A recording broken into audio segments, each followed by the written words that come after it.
Hello everyone, কেমন আছো তোমরা সবাই? আশা করছি তোমরা সবাই অনেক অনেক ভালো আছো। আর আমিও কিন্তু বেশ ভালোই আছি। তো আজকে দেখো আমি মিনি কিচেনের সেটআপটা একটু চেঞ্জ করলাম। তো এর আগে তো তোমরা দেখতেই পেয়েছো যে এর আগে আমি অনেকগুলো ভিডিওই দিয়েছি যেটা অন্য একটা সেটআপে ছিল। তো আজকে তাই একটা নতুন সেটআপে রান্না করতে চলে আসলাম। তো আজকে এই মিনি কিচেনটা তোমাদের কাছে কেমন লাগছে অবশ্যই কিন্তু কমেন্ট করে জানিও। আগেরগুলো ভালো লাগছে নাকি এটা ভালো লাগছে সেটা অবশ্যই কমেন্ট করে জানিও। আর দেখো আমি নতুন মিনি কিচেনে তোমাদের জন্য নিয়ে আসলাম টমেটোর চাটনি রেসিপি।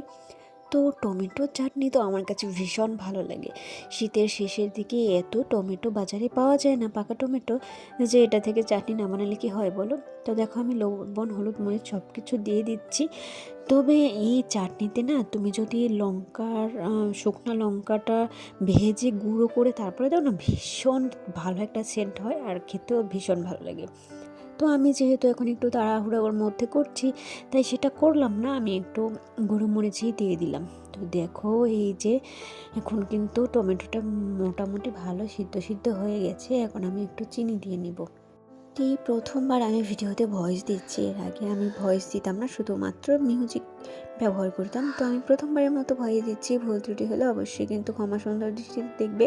আর আমাকে অবশ্যই কমেন্ট করে উৎসাহ দিবে, আর ভিডিওগুলো কেমন লাগছে অবশ্যই কিন্তু কমেন্ট করে জানাবে। তো দেখো কি একটা লোভনীয় লোভনীয় লাগছে না এখনই?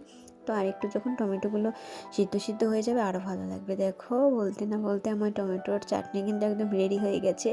একদম ধোয়া উড়ানো চাটনি দেখেই কিন্তু একদম জিভে জল চলে আসছে। তো তোমাদের কার কার এই রেসিপিটা ভালো লাগে অবশ্যই কিন্তু কমেন্ট করে জানো। আমি তো ভীষণ ভালোবাসি টমেটোর চাটনি। দেখো দারুণ লাগছে না বলো? তো ঠিক আছে, আজকে আমার এই মিনি কিচেনে মিনি ব্লগটা দেখার জন্য তোমাদেরকে অনেক অনেক ধন্যবাদ। আমার সাথে থাকো, পাশে থাকো, আর অবশ্যই অবশ্যই আমাকে উৎসাহ দিও।